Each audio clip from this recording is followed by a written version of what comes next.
आदिशक्ति, ब्रह्मलोक में आपका स्वागत है।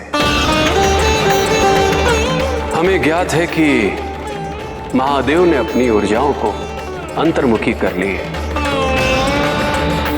वो सभी के लिए अनिश्चित काल तक अप्राप्य हो गए हैं। हमें ज्ञात है देवी। ज्ञात है? क्या ज्ञात है एवं ज्ञात था?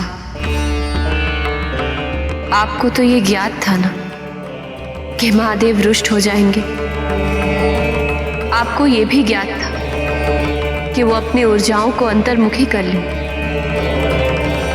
आपको तो ये भी ज्ञात था कि हम यहाँ ब्रह्मलोक में आकर आपके साथ ये गहन वार्तालाप करेंगे।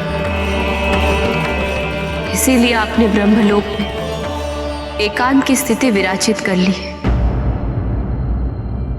तो जब आपको सब कुछ ज्ञात था तो आप सृष्टि के रचयिता त्रिकालदर्शी ब्रह्मा को क्या ये ज्ञात नहीं है कि हम यहां क्यों आए हैं? अब प्रश्न केवल यही है कि आप हमारी सहायता करेंगे या नहीं, या आप पार्वती को याचना करते हुए देवी, कृपया ऐसे शब्दों की विचारों से भी हमें लज्जित न करें। महादेव अंतर्मुखी हुए हैं, किंतु त्रिदेव की ऊर्जाओं के तंतु उससे अधिक गहन है। हमें ज्ञात है महादेव कहां हैं। हम उन्हें कैलाश लाने का प्रयास करेंगे देवी, किंतु महादेव कहां हैं ये तो आपको भी ज्ञात है देवी। महादेव ने अपनी ऊर्जाओं को अंतर्मुखी कर लिया है। उनकी ऊर्जाओं की अनुभूति के बिना सभी जीवों के लिए उनका मंथन स्थान अनभिज्ञ है। किंतु एक पत्नी अपने पति को केवल ऊर्जाओं के स्तर पर नहीं, हृदय के स्तर पर भी समझती। ऐसी स्थिति में कहाँ होंगे महादेव? वही जहां उन्होंने मुझे अपनी वास्तविकता का बोध कराया था।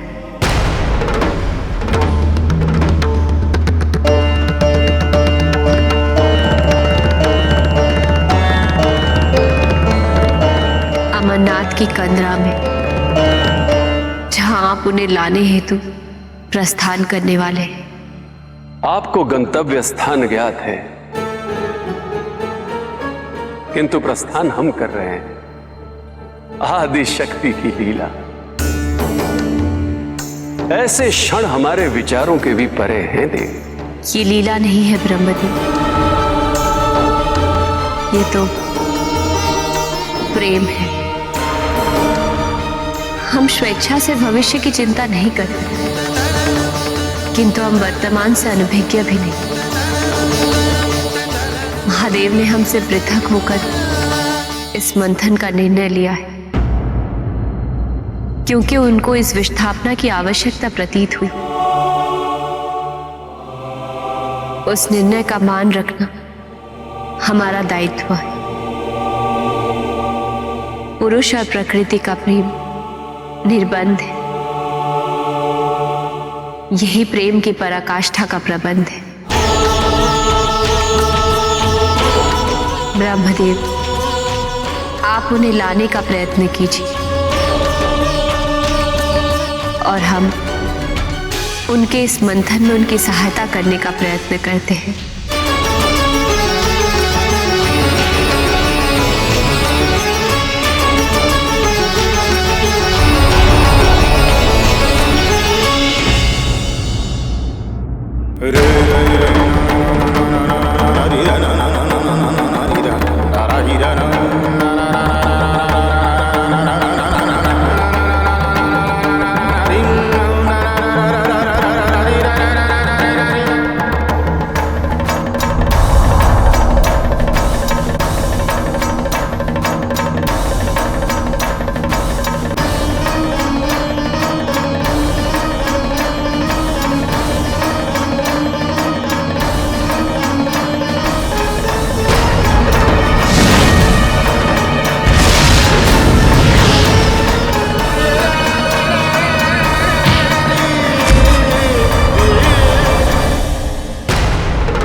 आपकी मनस्थिति एक क्षण के लिए हमें दिखी स्वामी। इन सभी दृश्यों का क्या अर्थ है? किस समस्या से युद्ध कर रहे हैं आप? इन सभी के वध का आपके मंथन से क्या संबंध है स्वामी? संबंध है हनुमान। सुनो तो, वाली पर आक्रमण का मेरी रक्षा से संबंध है। देखिए, मैं पुनः एक बार आपको समझाने का प्रयत्न कर रहा हूं। सूर्यदेव ने गुरु दक्षिणा में मुझसे ये मांगा था कि मैं एक वानर सुग्रीव, यानी कि मैं एक वानर सुग्रीव की सदैव रक्षा करूंगा, जो मैंने सदैव की। सो तो है। ये कभी नहीं कहा था कि मैं आपके कहने पर किसी पर आक्रमण करूं। तो वानर राज वाली पे आक्रमण करने का आपकी रक्षा से कोई संबंध नहीं। अतः आप ये स्वप्न त्याग दें। किंतु हनुमान, अपने मित्र की इतनी सी भी सहायता नहीं करोगे?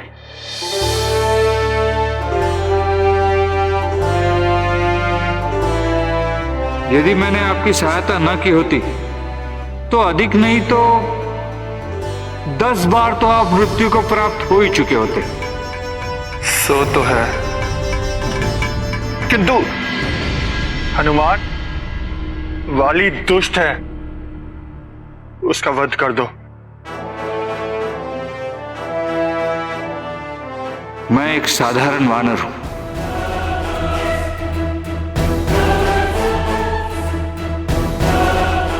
किंतु हनुमान, सुनो तो।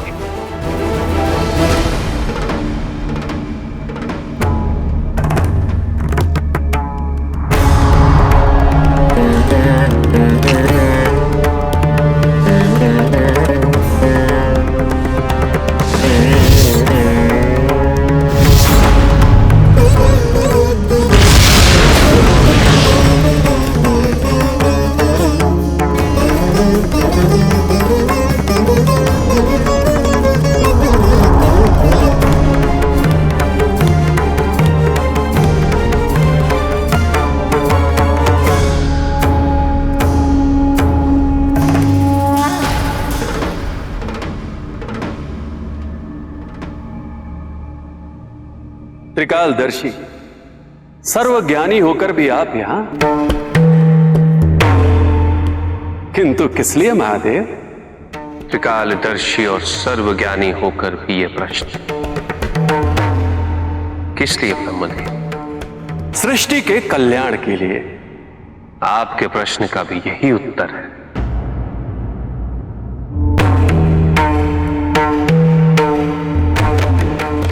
पार्वती के आग्रह पे आप मुझे ले जाने आ गए, जबकि आपको यह ज्ञात है कि मेरे यहां आने का संबंध भी पार्वती से ही है।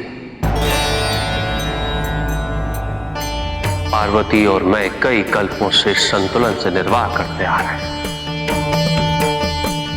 आदि शक्ति ने मानव स्वरूप लिया क्योंकि शिव उनके बिना शव थे, असीम थे किंतु शून्य थे।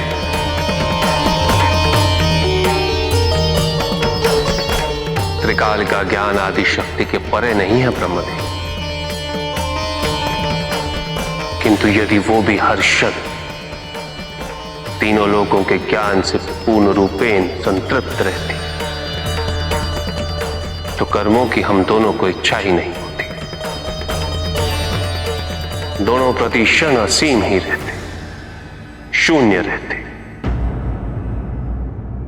अतः निरंतर आदि शक्ति स्वयं ही स्वयं के ज्ञान को सीमित करती है। इस सृष्टि में हमारा निर्वाह होता है और हम में सृष्टि का।